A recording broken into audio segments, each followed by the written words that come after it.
같이 박수 한번 치죠. 굉장히 듣는 분들에 따라서 또 의미가 좀 다르게 다가올 수 있고 그렇긴 하지만 어쨌든 중요한 거는 우리 이선옥 작가님이 오랫동안 이 문제를 진지하게 고민을 하면서 본인이 느낀 것을 솔직하게 저희들한테 말씀해 주셨다라고 하는 거고요. 말 그대로 기계적인 중립을 얘기를 함으로써 자기 책임을 모면하려고 하지 않은 태도가 저는 굉장히 오히려 저희들한테 느끼게 하는 바가 크다고 생각합니다.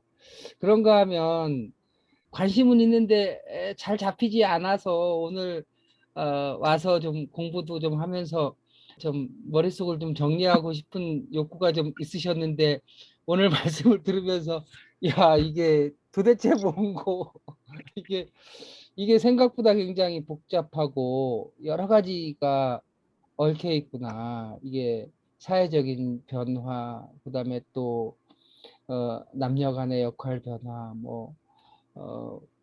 또 정치적인 변화까지 겹쳐 있는 굉장히 중층적인 커다란 사회 변동 가운데서 나타나는 현상이구나. 이제 그런 걸 오히려 느끼면서 좀 마음의 부담이 오히려 생겼을 것 같다는 생각도 좀 들고요. 그 이선옥 작가님도 말씀하신 것처럼 우리 젊은 친구들이 조금 더 행복해지기를 바라는 마음은 우리 똑같잖아요. 근데 우리가 할 수 있는 역할이 도대체 뭐가 있을까? 이런 굉장히 무거운 마음을 오히려 갖지 않았을까? 이런 생각도 좀 듭니다. 갈등의 측면에서 보면 갈등 해결의 첫 번째 원칙은 갈등을 해결하려고 하는 의지거든요. 그런데 이제 우리가 갈등을 해결하려고 하는 의지나 욕망은 갖고 있다 하더라도 지금 현상을 인식하고 그리고 방향을 잡는 것 자체가 우리 한계 내에서밖에 이루어질 수 없다라고 하는 것이 굉장히 큰 답답함으로 작용하는 것 같아요. 여러분들 뭐 지금 전개되는 또 오늘 그 이 작가님 말씀 드리면서 우리가 인식하지 못하는 너무나 많은 일들이 벌어져 왔고 또 우리 인식의 한계가 너무나 크게 작용하고 있다 이런 생각 좀 들지 않으셨어요?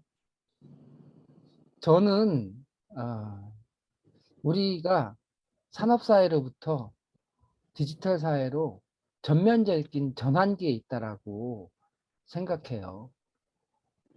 집단주의 기존의 뭐 이런 문화 패턴으로부터 굉장히 급격한 전면적인 변화 과정에 있는데 그 변화 현상의 가장 대표적인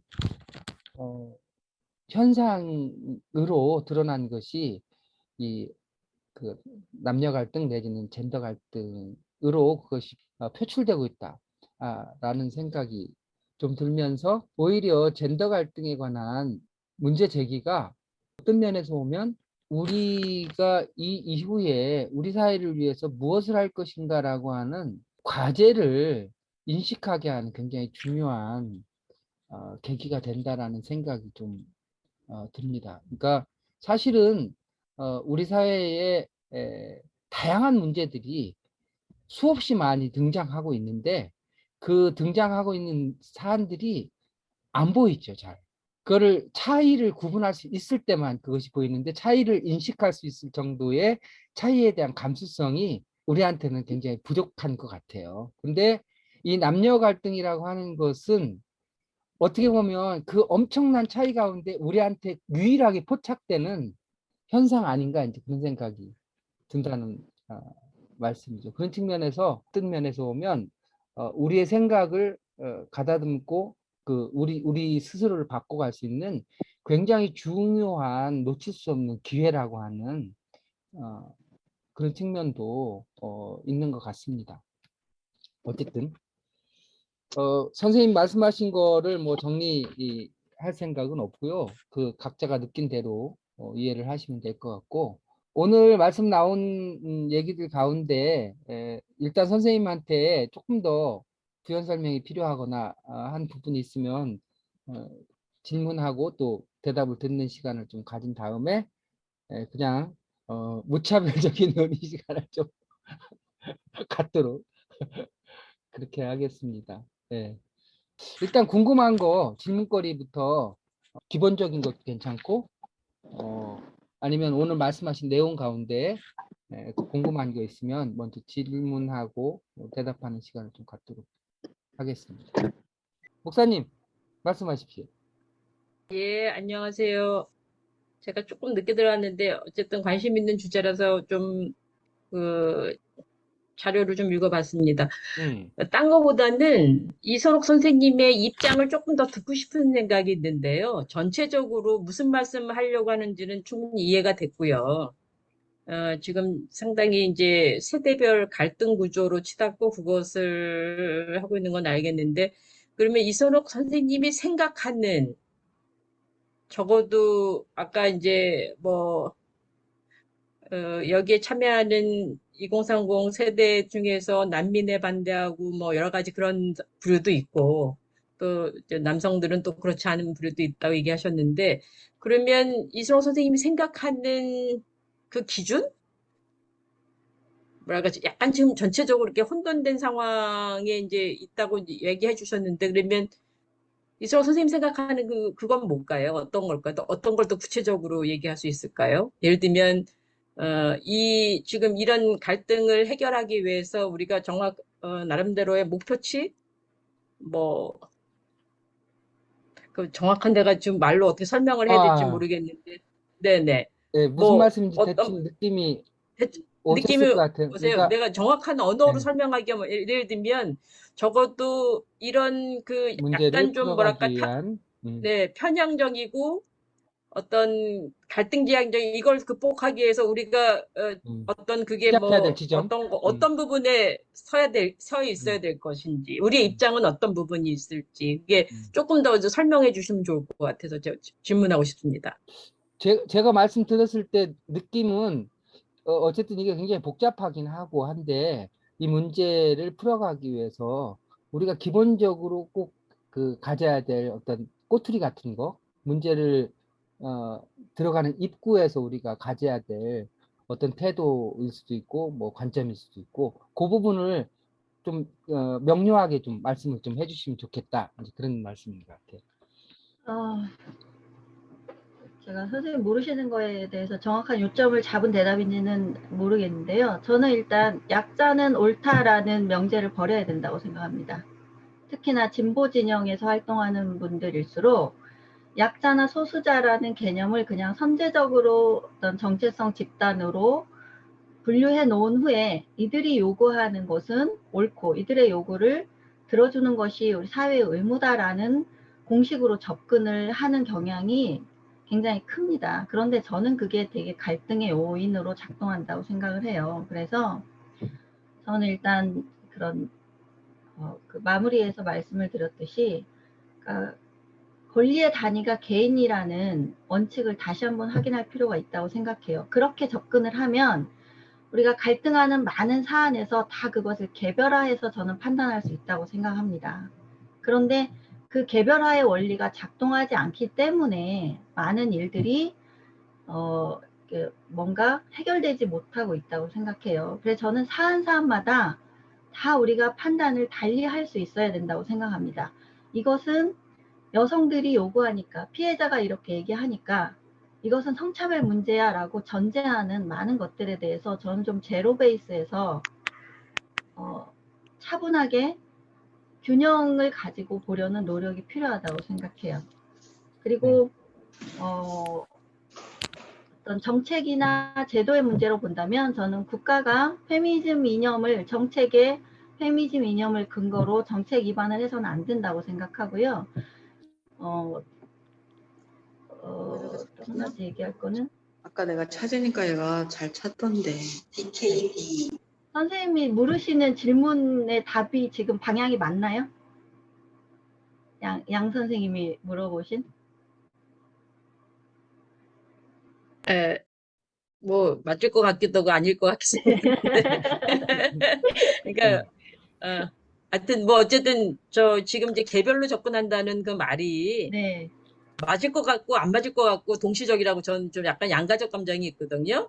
그쵸. 그거는 저도, 너무 큰 네, 덩치로 하나로 퉁 쳐서 해결하기 어려울 복잡성도 있지만 네, 그게 개별로 접근했을 때 그 부분은 또 다른 뭐라고 해야 되나 또 다른 논리에 또 매몰될 수도 있는 여지가 있어서 근데 선생님, 문제의식은 제가 알겠어요. 뭔 네, 얘기인지는 알겠는데 네, 네, 이제 우리가 이 문제 굉장히 복합하다는 거를 할 때 그래 나름대로 적어도 이소원 선생님 얘기하고자 하는 기준은 있는 거잖아요. 예를 들면 전체 틀 예를 들면 적어도 평등이다 페미니즘이다 뭐 이랬을 때 예를 들면 적어도 이 정도까지는 동의해야 되는 거 아니냐 뭐 이런 네, 거 네, 최소한 이 정도까지는 공감대를 형성하고 보편적 관점으로 이걸 네, 해석해내고 네, 우리가 할 수 있는 그거 있잖아요. 그러니까 그 네, 네, 부분이 뭐냐는 거예요. 그러니까 그걸 다 개별로 잘라냈을 때는 우리는 뭘 가지고 판단의 근거가 될 것이며 이제 그런 의미에서 적어도 나름대로 공감대를 형성하고 여기서 이제 뭐 갈등 중재라고 하면 좀 제가 볼 땐 요 주제에서 조금 더 나갈 수 있는 나가는 주제라고 생각하는데 전 본질적인 얘기를 좀 한번 해보고 싶은 거예요. 그 부분 어디까지 갈 수 있느냐. 네, 제가 그거, 이해가 음, 전달이 됐을까요? 제 예, 예. 의도가? 그러니까 그 네, 문제를 해결하려면 어떤 보편적인 기준 같은 것이 필요하지 않느냐, 그 비판적인 기준이라고 하는 것이 무엇이냐라고 하는 문제 제기일 수 있는데 사실은 뭐 지금처럼 이렇게 다양성과 차이를 기반으로 하는 사회에서는 그 보편성 자체를 설정하는 것이 또 하나의 폭력이다라고 하는 관점도 있을 수 있거든요. 그래서 하여간 그거는 굉장히 중요한 문제 제기인데 일단은 질문을 먼저 가벼운 질문이든 뭐 심각한 질문이든 다른 분들도 좀 질문을 좀 해주시고 예 김영진 울산 장학관님 질문 시간입니다. 지금 소리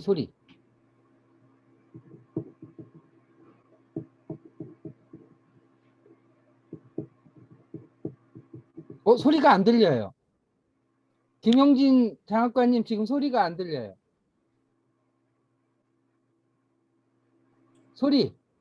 소리가 안 들려요. 지금 스피커 체크를 한번 해주세요. 자, 준비하는 동안 다른 분 질문을 먼저 해주시고 김용진 선생님 질문을 또 듣도록 할게요. 질문하실 분. 예, 윤남식 선생님 손 드셨나요? 예, 예, 말씀하십시오. 예, 윤남식 선생님 질문하시고 김용진 선생님 질문하시고.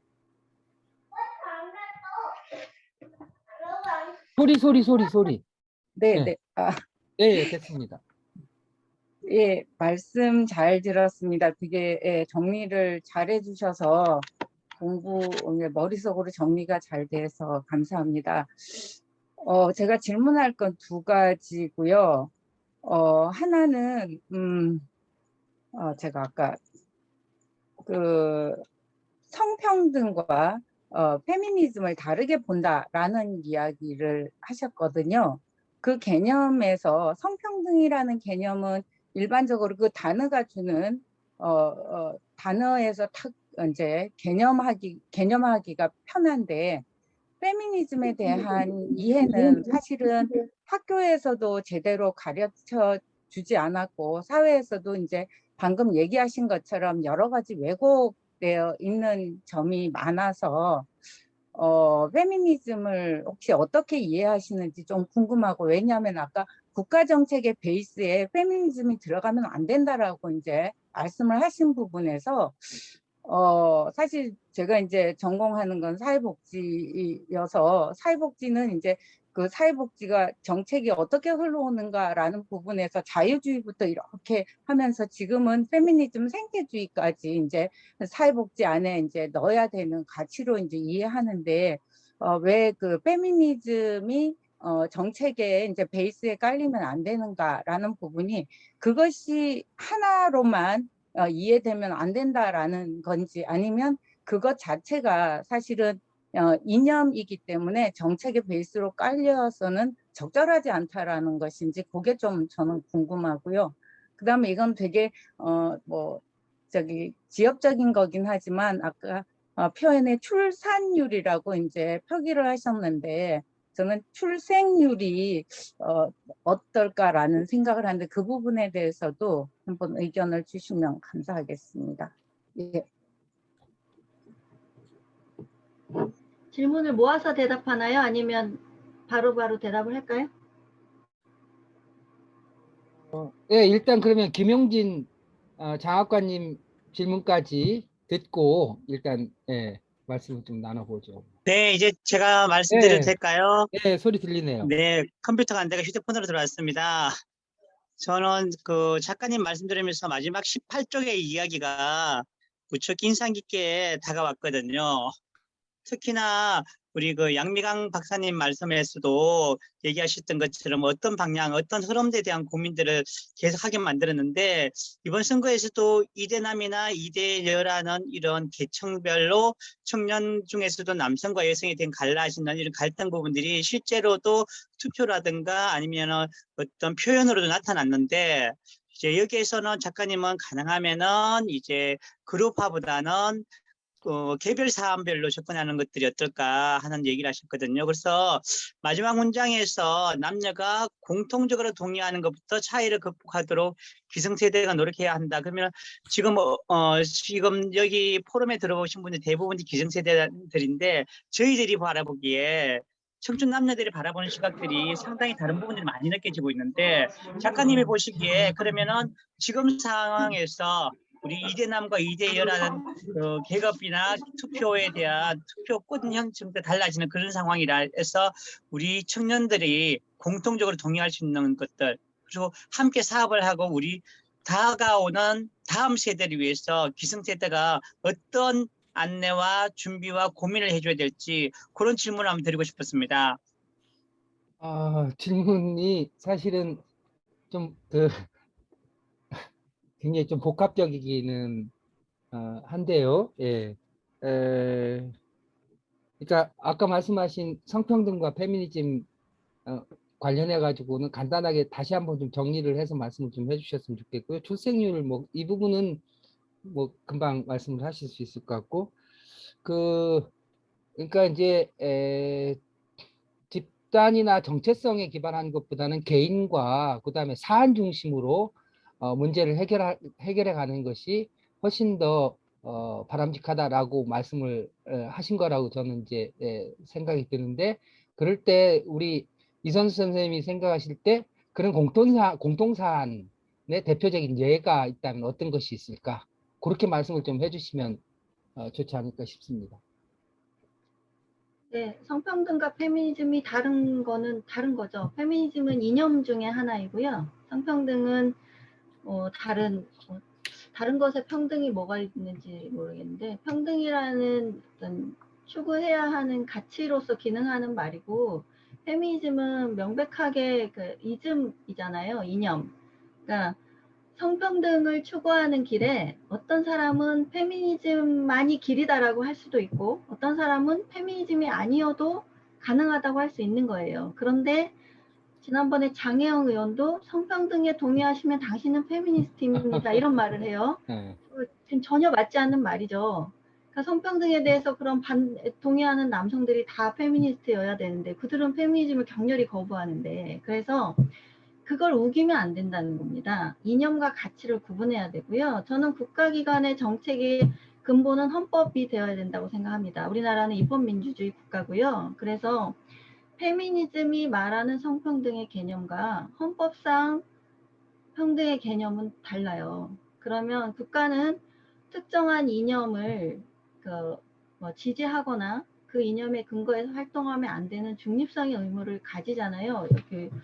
황 선생님도 계시지만 그래서 저는 국가가 우리가 흔히 지금 뭐 여성운동 단체나 여가부조차도 학교에서 페미니즘 교육을 해야 된다고 말합니다. 그러면 우리 사회에서 활동하는 어떤 단체들 중에서 행정부가 학교에서 우리 아이들에게 막시즘을 더 많이 가르쳐야 해 이렇게 말하는 곳은 없잖아요. 그런데 페미니즘은 왜 이런 지위를 가지게 되었느냐는 거죠. 그것은 우리가 성평등은 곧 페미니즘이라는 이 페미니스트들이 주장하는 그 논리를 그대로 수용했기 때문이에요. 국가부터. 그래서 저는 이것이 오랫동안 쌓이다 보니까 이 혼란이 지금 일어났다고 생각을 하고요. 근본적으로는 가치와 이념은 구분해야 된다. 그 다음에 제가 이해하는 페미니즘은 그 선생님은 이제 많은 분들이 그런 얘기를 해요. 페미니즘은 좋은 것인데 일부 어떤 급진적이거나 극단적인 사람들이 페미니즘의 개념을 잘못 이해하도록 하고 있다. 그렇게 얘기를 합니다. 그런데 페미니즘에서는 극단적인 것도 페미니즘이고 온건한 것도 다 페미니즘이에요. 페미니스트 스스로가 페미니즘 이념을 하나로 재단하지 말라. 100명의 페미니스트가 있으면 100개의 페미니즘이 있다라고 주장합니다. 즉, 페미니즘 이외의 사람들이 페미니즘에 대한 정의를 하는 것을 거부해요. 페미니스트 진영에서는. 저는 페미니즘은 여성의 이익을 위한 모든 것이라고 저는 이해합니다. 여성의 이익을 위한 모든 운동, 행동이 페미니즘이라고 이해해요. 어떤 사람은 페미니즘은 성평등이고 급진적인 페미니스트는 여성만을 위한 것이 페미니즘이라고 얘기해요. 그래서 트랜스젠더의 입학을 반대합니다. 남자는 여자가 될 수 없다라고 반대해요. 그렇게 성별 분리주의자도 페미니즘이에요. 그들이 페미니스트가 아니라고 할 수 있는 자격이 있는 사람이 없습니다. 왜냐하면 그 이념이 그 스펙트럼을 다 내포하고 있기 때문에요. 그래서 너는 그건 페미니즘이 아니야 이런 말은 저는 성립을 할 수가 없어요. 왜냐? 페미니스트들에 의해서 그렇게 하지 말라고 주장하고 있고 실제로 그렇습니다. 그리고 한 가지는 출산율과 출생률은 선생님 이제 왜 그거를 출생률로 부르는 것이 더 낫다고 얘기하시는지가 그것도 이제 페미니스트 진영, 여성운동 진영에서 출산율 대신 출생률로 쓰자고 주장을 하는데 혹시 그것과 같은 이유에서 제안하시는 건가요? 어, 아마 그 페미니즘 쪽에서 하는 것과 동일한 맥락일 수도 있고요. 네네네.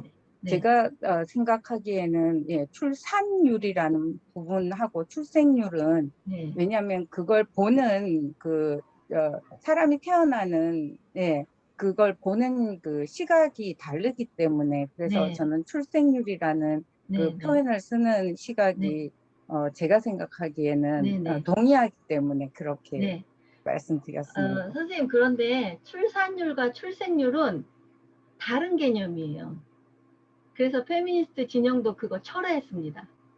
애초에는 왜 출산이라는 말을 쓰지 말라고 했냐면 출산이라고 하면 출산의 주체가 여성이잖아요. 여성만이 출산을 하기 때문에 여성을 자칫 아이를 출산하는 어떤 도구로서만 대할 수가 있다. 그런 인식을 부여할 수 있기 때문에 그냥 아이를 낳는 아이가 태어난 그 자체에 집중하도록 출생이라는 말을 쓰자 해서 출생률로 바꿔 쓰자라는 운동을 잠시 했었는데요. 통계학적으로도 경제학적으로도 두 개념이 완전히 다릅니다. 그래서 출산율이 별도로 있고 출생률도 별도로 산출을 해요. 국가 통계에서도. 그래서 그게 이미 이제 제도나 어떤 개념적으로 그렇게 쓰면 혼란이 되기 때문에 그거는 이제 좀 정정이 된 상태고요. 그리고 출산율 얘기를 했을 때 그렇다면 낙태 합법화 운동을 할 때 여성들이 또 페미니스트들이 쓰는 용어가 있습니다. 여성의 재생산권 보장이라는 말을 씁니다. 그럼 출산율이라는 말은 쓰면 안 되고 재생산권이란 말에서 생산이 그 출산의 산과 같은 개념이거든요. 그럼 여성은 생산하는 몸이라는 것을 여성운동계에서도 필요에 따라 쓰잖아요. 그래서 그 용어 사용에서 여성운동 진영에서 하고 있는 어떤 용어를 대체해서 쓰자는 운동이 저는 이것 또한 좀 많은 대중적으로도 좀 혼란을 주는 요인의 하나라고 생각을 해요. 네, 선생님이 그렇다는 게 아니고요. 네. 그렇고 김 선생님 계속 손 드시는데 김용진 선생님 거 답을 그럼 선생님 말씀 듣고 할까요?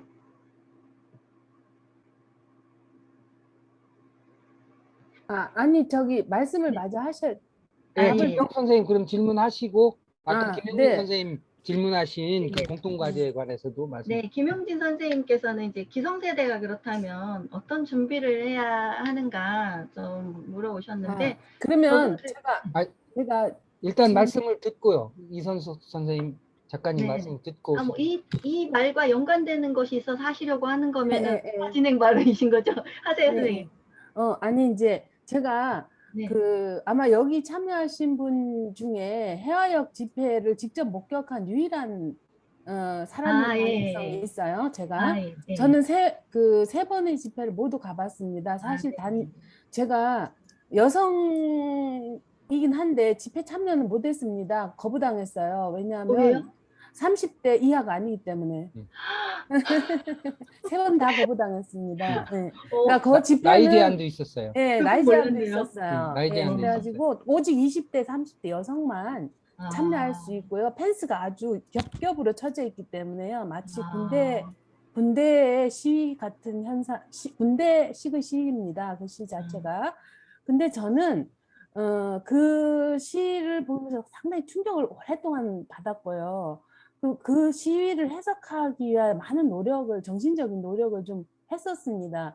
그러니까 나이별로 따지면은 제가 난 아이들하고 전 아들이 둘인데 제 아들과 동급 애들이거든요. 그래서 근데 저는 이제 오늘 강의도 듣고 문득 오늘 갑자기 약간 깨달은 느낌이 뭐냐면 이 젊은 여성들의 그 페미니즘은 사실 우리가 젊은 시절에 겪었던 페미니즘하고는 전혀 다른 거예요.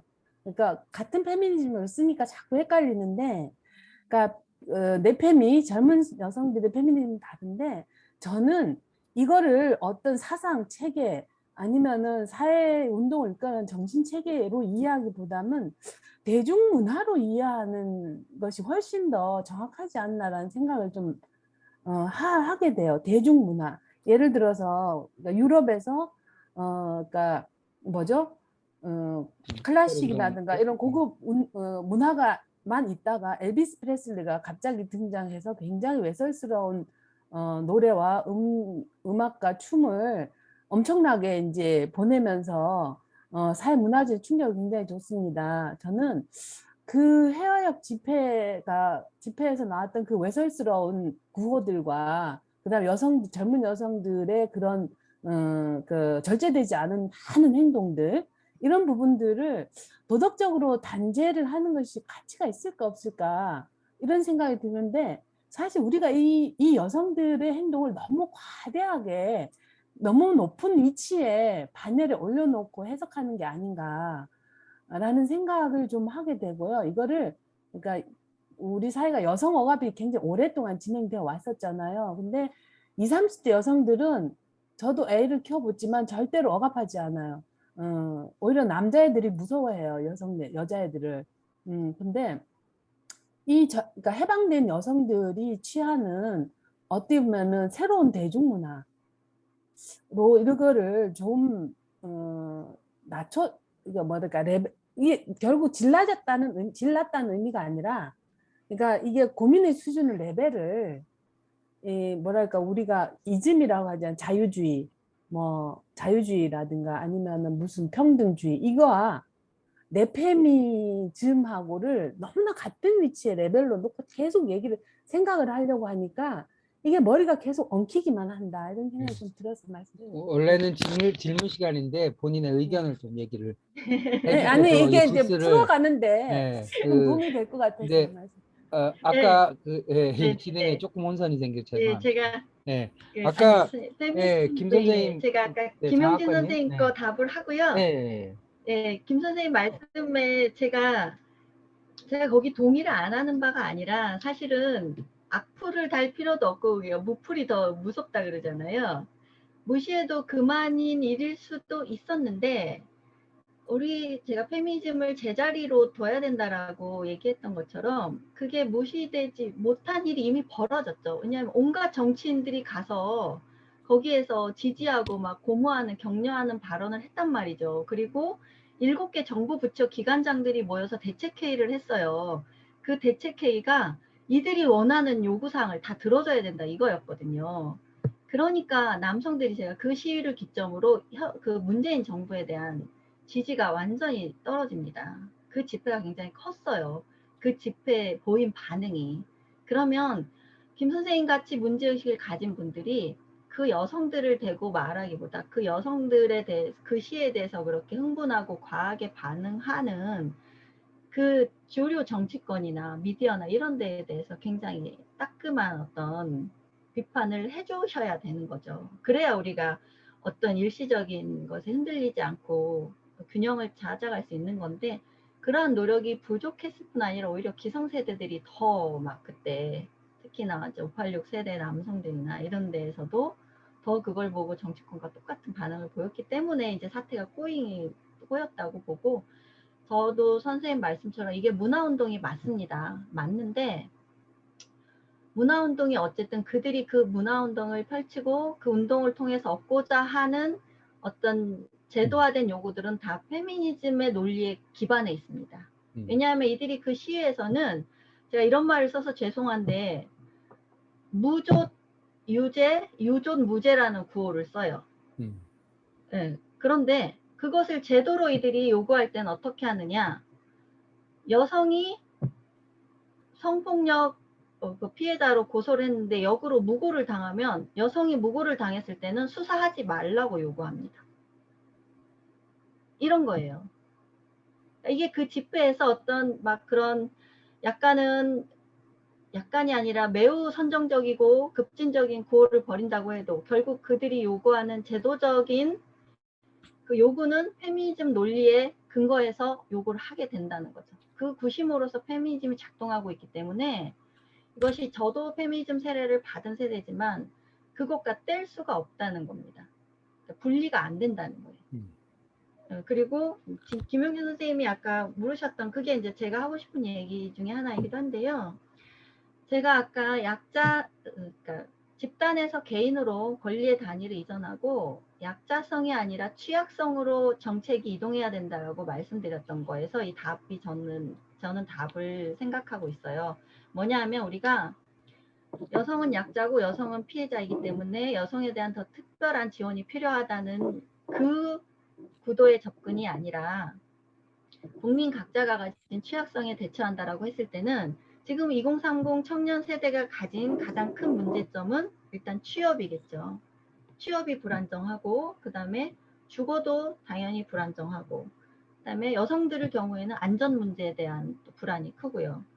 이런 취약한 지점들이 있습니다. 그러면 공통으로 취업에 문제가 있는 그 청년 세대의 국민들에게는, 주거는, 안전은, 여기에 대해서 이 취약성 자체에 대해 대비하는 정책들을 마련한다면 그 안에서 남성과 여성 모두가 보호가 된다는 겁니다. 예를 들어서 여성 안심주택을 만들어서 청년 여성에게만 그 주거 혜택을 줍니다. 그러면 당연히 청년 세대 안에서 반발이 날 수밖에 없죠. 똑같이 주거에 대한 곤란을 겪고 있는데 여성들이 이렇게 안전한 주택을 요구하니까 여성의 집에만 안전장치를 달아주고 그 여성에게 임대권을 우선해서 주고, 이런 그 편향적인 정책을 국가가 시행한단 말이에요. 그러면 남성도 밤길에서 불안을 느낄 수도 있고, 남성도 어떤 뭐 주거 환경이 취약하면 빈집털이도 당할 수 있고 그런 거잖아요. 그러니까 범죄에서도 똑같이 범죄라는 요소로 접근해서 범죄에 대해 취약한 조건을 개선하면 그 안에서 남성, 여성이 다 보호된다는 겁니다. 그래서 저는 취약성으로 접근을 해야 된다, 정책의 설계에서는. 그리고 또 한 가지는 아까 공통된 그 동의하는 지점들 있잖아요. 여성들이 남성과 임금에서 차이가 나는 가장 큰 이유가 경력 단절 문제예요. 남성들은 지금 다 맞벌이 원합니다. 여성들은 남성들만큼 맞벌이를 원하진 않아요. 아직도 여전히 퇴사 1, 2 안에 결혼은 꼭 듭니다. 그러니까 출산해서 그만두는 경우도 많지만 결혼과 동시에 그만두는 경우도 아직 거의 1, 2 안에는 꼭 들어가요. 그러니까 남성이 경제력이 있으면 여성은 그냥 주 생계부양자로 일하지 않고 전업주부로 사는 삶을 원하는 여성들도 많습니다. 그것은 전혀 비난받을 일도 아니고, 하지만 요즘의 경제적 불안은 남성, 여성이 다 맞벌이를 할 수밖에 없어요. 그렇다면 경력 단절 문제는 여성만의 문제가 아닌 것에 남성들도 동의를 합니다. 그러면 사회가 경력 단절 문제를 해결하기 위해서 정책을 마련할 때 여성이 더 많은 어떤 해결 지점이 있기 때문에 그 해결 지점을 찾으면서 남성 또한 경력 단절이 있죠. 그러면 경력 단절이라는 의제로 접근을 하되 그 안에서 여성이 겪는 경력 단절의 문제와 남성이 겪는 경력 단절의 문제를 같이 파악해서 정책을 마련하면 모두가 행복할 수 있다는 거예요. 그렇게 해야 되는데 지금 정부가 경단녀 문제를 해소하는 그런 방식이 경력 단절은 여성만의 문제라고 접근을 한다는 거예요. 그러면 여성에게 면접관을 붙여줘서 여성이 면접장에 따라가서 그 면접을 대신해서 받아주고 이런 식의 되게 이상한 정책을 마련하고 있단 말이죠. 세금을 투여해서.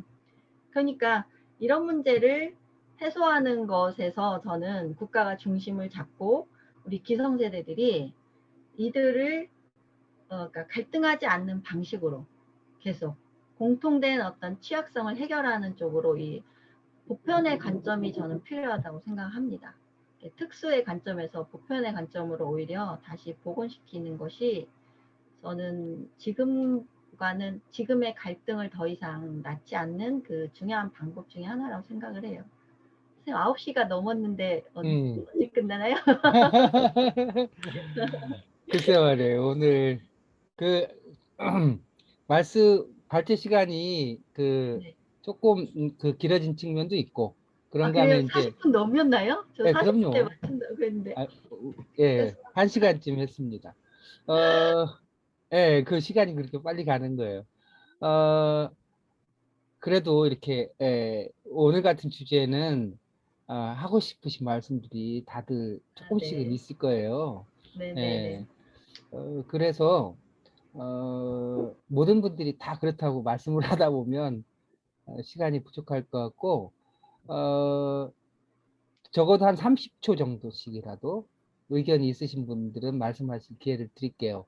대신에 압축해서 말씀을 좀 전달을 하면 좋을 것 같아요. 어떤 면에서 보면 오늘 우리가 어떤 답을 찾기보다도 문제를 공유하는 것이 굉장히 중요하잖아요. 우리가 직면한 과제고 향후에 또 같이 해결해야 될 것이라서 그래서 압축해서 나는 내가 느낀 거라든지 아니면 내가 핵심적으로 의문점을 갖고 있는 것이 무엇인지 간단하게 서로 말씀 나누는 시간을 갖되 일단 아까 소개 안 하신 분들 중에서 말씀하실 때는 자기 소개를 좀 하면서 하시면 좋겠습니다.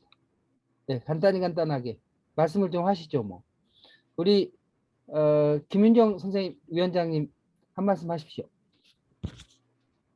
일단 이번에 이선옥 선생님 얘기해 주시면서 그냥 막연하게 저희가 뭐 젠더나 페미니즘이라고 해서 이제 이슈나 갈등 중심으로만 봤던 것의 맥락을 좀 다시 알게 됐고요.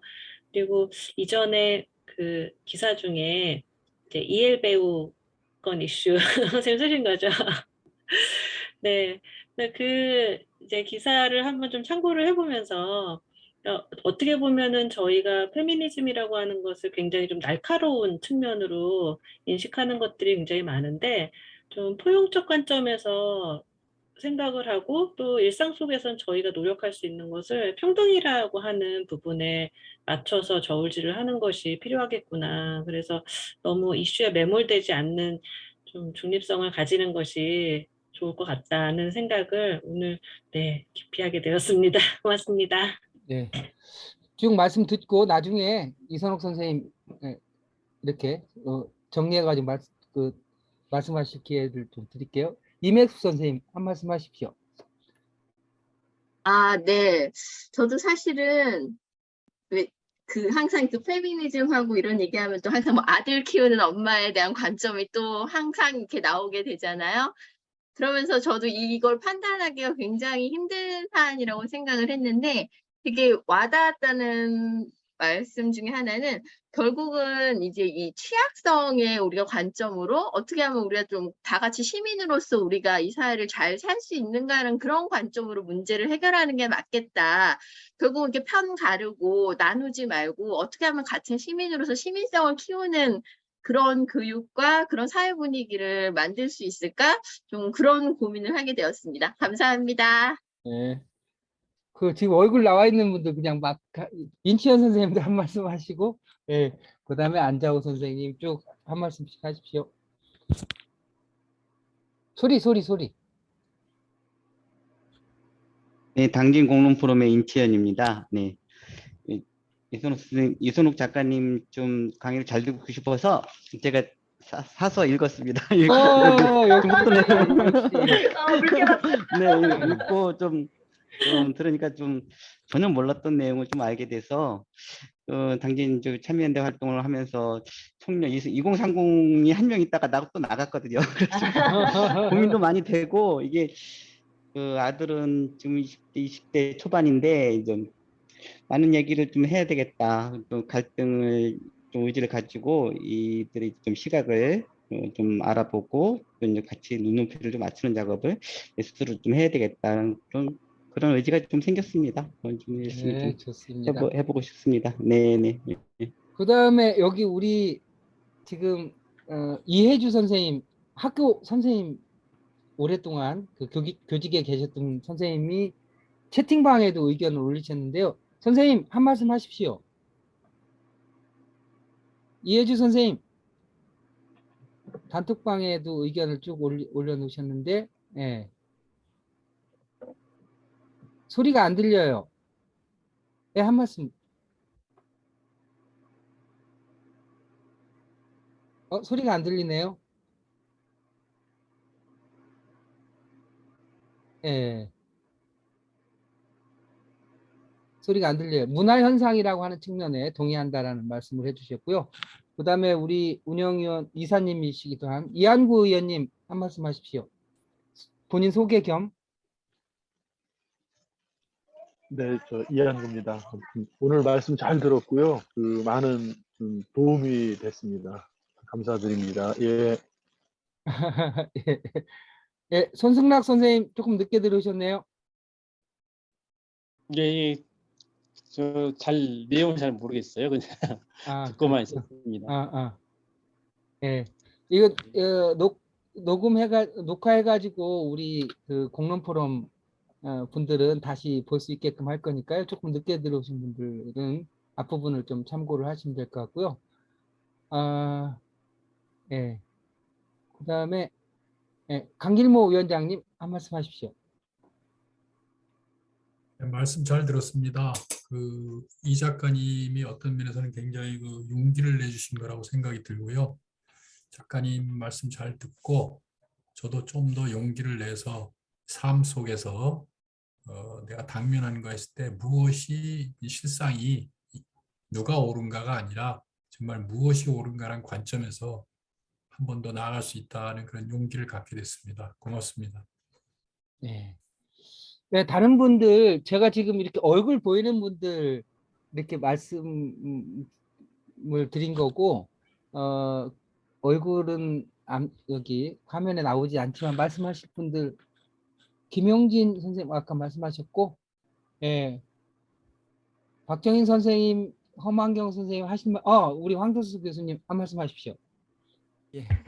아무튼 뭐 오늘 발제 잘 들었어요. 너무 고마운 게 성평등 사실은 좀 어려운 문제여가지고 좀 까다로워했는데 첫 번째 개념 정리가 너무 좋았어요. 성평등의 그 문제 의식하고 그다음에 이제 페미니즘은 그거를 해결하기 위한 다양한 운동 방식 개념으로다가 개념 정리를 해주셔가지고 왜냐하면 우리가 다양한 페미니즘을 보면서 그래서 다 같은 부류의 어떤 저기로 봤는데 그 부분 정리가 될 수 있어서 좀 다행이었어요. 그래서 극단적인 형태의 페미니즘도 있고 그다음에 완화된 형태의 어떤 운동 방식으로서 다양한 형태의 페미니즘이 나올 수 있다는 거를 알려줘서 고맙고 왜 요즘 그 젊은 청년들이 왜 지금 페미니즘에 대해서 문제의식을 갖는지도 이해를 했어요.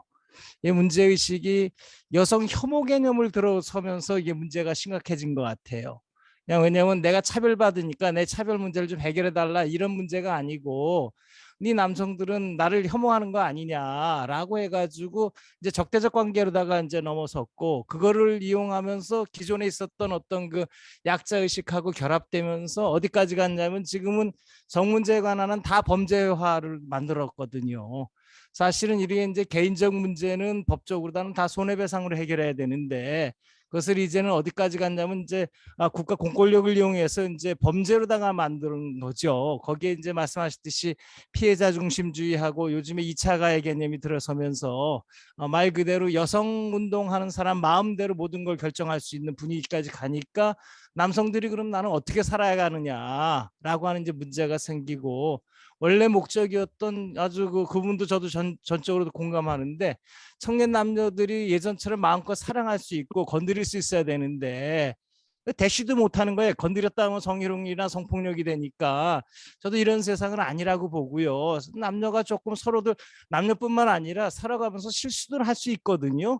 그러니까 우리가 이제 실수 정도는 손해배상으로다가 서로 양해할 수 있는 수준의 사회가 돼야 되는데 지금 그게 안 돼요. 일단은 범죄 쪽으로 다 넘어가 있는 상태라서, 이게 그래서 이제 제가 볼 때는 국가가 하는 일도 상당히 좀 심각하다라고 보는 거죠. 본질을 이해를 못하고, 우리처럼 우리 이선욱 작가님처럼 그렇게 본질을 이해했다면은 이 문제를 이렇게 그전 전쟁 쪽으로 가지 말고, 정치가 사실 그런 거 하는 거거든요. 이게 전쟁으로 갈 것이 아니라 어떻게 좀 갈등을 잘 해결하는 방식으로 가자는 쪽으로 문제를 갔었어야 되는데, 오히려 정치인들이 갈등을 부추겨서 표를 얻는 쪽으로 갔기 때문에 제가 볼 때 아주 나쁜 정치인들이다 이렇게 보여지고요. 아무튼 덕분에 좋은 개념을 잘 얻게 돼서 감사합니다. 그 정도로 예. 저도 이제 왔습니다. 다들 뭐 하시고 싶은 말씀들 또 같이 나누고 싶은 말씀들이 굉장히 많을 거예요. 예. 아이고 시간이 항상 충분하지 못해서 너무 죄송합니다. 이선옥 작가님, 이렇게 그 말씀 들으면서 들었던 생각이 있으면 말씀을 해주시고요. 정리를 좀 오늘은 해야지 될 것 같습니다. 예. 이선옥 작가님, 제가 하신 네. 말씀이. 저는 아까 제가 이제 마지막으로 제 책 좀 홍보하고 가려고 했는데 아까 반갑게 들어주셔서 단단한 개인과 우먼스 플레이라는 책을 제가 썼는데요. 여기에는 이것도 이제 2년, 3년 된 책인데 제가 생각한 고민들을 지금 이제 말보다는 조금 더 이제 정제해서 담았는데 혹시나 기회가 된다면 이제 도서관에 신청해 주셔서 읽어주시면 감사하겠고요. 이제 제가 늘상 이 7년 사이에 저도 어쨌든 뭐 노동운동 근처에서 활동을 했고 그런 이력 때문에 많은 저의 과거 친구들이 친구들과 어찌 보면 의절이 된 상태예요. 왜냐하면 제가 이제 굉장히 페미니즘을 비판한다는 이유 하나로 되게 반동이 되어버렸거든요. 그래서 우리가 이렇게 어떤 이념을 가지고 인간을 바라보고 어떤 활동을 할 때 이렇게 빠질 수 있는 함정이 굉장히 사람을 쉽게 재단하는구나. 고민을 같이 나누기보다는 서로 네 편이냐 내 편이냐로 가르는 문화에 너무 익숙해져 버렸다. 이런 생각을 좀 많이 하게 돼요. 그래서 오늘 저한테 지금 동의하지 않는 것도 많으실 텐데 많이 이제 좋은 말씀, 격려의 말씀 해주셔서 감사하고, 저 또한 제 생각도 계속 다듬고 해야 되는 거기 때문에 열심히 더 진지하게 생각해 보도록 하겠습니다. 그리고 조금 다소 거칠게 느껴진 말이 혹시나 있었다면 너그럽게 양해 부탁드리고, 언제 뭐 오프라인에서 또 한번 기회가 된다면 또 더 재미있게 얘기를 나눌 수 있기를 바라고요. 초대해 주셔서 감사합니다. 아이고 고맙습니다. 우리가 뭐 서구에서 6.8혁명 같은 것도 보고, 그다음에 또 미국에서 60년대 히피 문화 같은 거 있었잖아요. 마약과 섹스로 이렇게 상징되는. 그리고 로큰롤 같은 것도 역사적으로 있었고, 근데 그 당시에는 아까 선생님 말씀하신 것처럼 반사회적이고 비윤리적인 것으로 보였겠죠. 근데 지금 이 페미니즘을 중심으로 하는 것들이 어떤 측면에서 문제가 있느냐라고 하는 것도 접근해야 되지만, 그런 현상이 나타내는 그 블레주식으로 얘기하면 코드가 무엇이냐라고 하는 것을 읽어내는 것도 굉장히 중요하다, 이제 그런 생각이 저는 들었고요. 그 다음에 지금은 남성과 여성이라고 하는 것으로 퉁치기보다는 남성과 여성의 차이보다도 경제적인 측면만 보더라도 여성 내부의 내적인 차이가 훨씬 더 큰 거고요. 남성 내부의 내적인 차이가 커서 성별로는 그 차이를 구분하는 것이 오히려 굉장히 둔탁한 일이 돼버렸죠.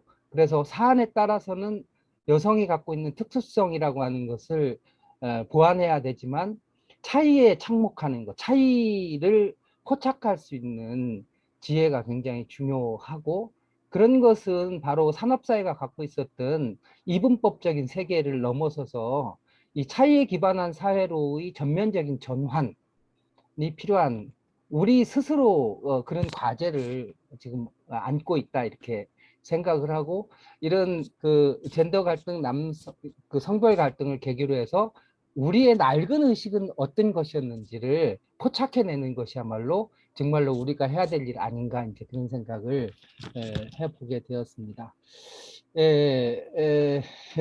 다음번 강의 말씀드릴게요. 다음번 오늘에 이어서 다음번에는 우리 황태수 교수님 말씀하십니다. 갈등 해결과 법치주의에 관련된 건데요. 그냥 옛날 말로 뭐 민주주의와 법치주의 그런 차원의 문제라기보다는 우리가 조선 해양 사태를 보면서도 이게 불법과 탈법 사이를 오가는 이런 현실, 뭐 노동 문제뿐만 아니라 다른 문제들도 그리고 또 무슨 대선 후보자라든가 이런 것들 보면은 이게 참 아슬아슬하게 이게 우리 사회가 지금 넘어가고 있다라고 하는 생각을 지울 수가 없잖아요. 이게 진짜로 법이 지금 통하는 사회인지 거기서 말하는 법이라는 건 또 뭔지 이런 측면에서 보면 법과 이게 갈등 해결이 굉장히 밀접한 관련 속에 지금 있는 현실 속에서 우리가 지금 살아가는 것 같습니다. 그런 측면에서 우리 황도수 교수님 다음 달에 8월 3일 날 말씀하시는데 그때도 같이 모여서 좋은 말씀 같이 나누도록 9월 하겠습니다. 3일입니다. 9월 3일. 9월 3일 저녁 7시에 그때 또 뵙도록 하고요. 선생님, 저 죄송한데 한 가지 질문 짧게 해도 돼요? 너무 예, 상관없는 얘긴데요. 네. 김경숙 선생님 지금 바다에 계신 거예요? 아니에요. 이 뒤에 그림입니다. 아, 그렇구나. 저건 베니스예요. 아, 저는 휴가를 가셔서 바다 아니요. 배경으로 계신 건가? 아까부터. 아니요. 그림은 그림인데 누가 그림 사진 찍은 거예요. 사진이에요, 사진. 그림 같은 사진. 네. 아, 네네. 아, 죄송합니다. 그래서 하여간 그 8월 무더위고 또 날씨도 좀 이상하죠. 다들 건강 잘 챙기시고 건강하게 또 그 9월 달에 뵀으면 좋겠고요. 한 가지 안내 말씀. 8월 26일, 27일 날 서울에서 공론장 설계와 갈등 조정이라고 하는 이틀 교육 프로그램이 있습니다. 전국에 걸쳐서 10개 지역에서 하는데요. 지금 2개 지역 했고 8월 달에는 서울입니다. 9월 달에는 당진하고 강원도에서 춘천에서 하는데요. 8월 달에 수도권에 계신 분들 같이 참여하셔서 우리가 지금 얘기한 것처럼 이런 문제를 풀려면 어떻게 사람들이 모여서 어떤 논의 주제를 가지고 어떤 절차를 가지고 풀어가야 될지를 우리가 발견해낼 수 있어야 되잖아요. 그런 역량을 갖는 것이 저는 굉장히 중요하다고 생각하고 또 논의 과정에서 치열한 갈등이 발생할 텐데 논의 과정에서 발생하는 공론장 운영 과정에서 발생하는 갈등은 또 어떻게 해결할 것인가 이런 걸 배우는 굉장히 소중한 시간이니까 시간 되시는 분들은 함께 하셨으면 좋겠습니다. 오늘 그러면 나 한마디 꼭 하고 가야 되겠다 생각하시는 분 있으시면 말씀하시고 없으면 이만 마칠까요? 네. 수고 많으셨습니다. 오늘 거는 동영상 올려놓겠습니다. 수고하셨습니다. 또 뵙겠습니다. 감사합니다. 수고하셨습니다. 이선수 선생님 고맙습니다. 좋은 너무 감사합니다. 제가 감사하죠. 우리 모임에 같이 결합하세요. 네. 네. 이선옥 선생님 다음에 한번 좀 지역에서 뵙고 싶네요. 불러주시면 가겠습니다. 네, 고맙습니다. 네, 고맙습니다. 들어가세요. 네.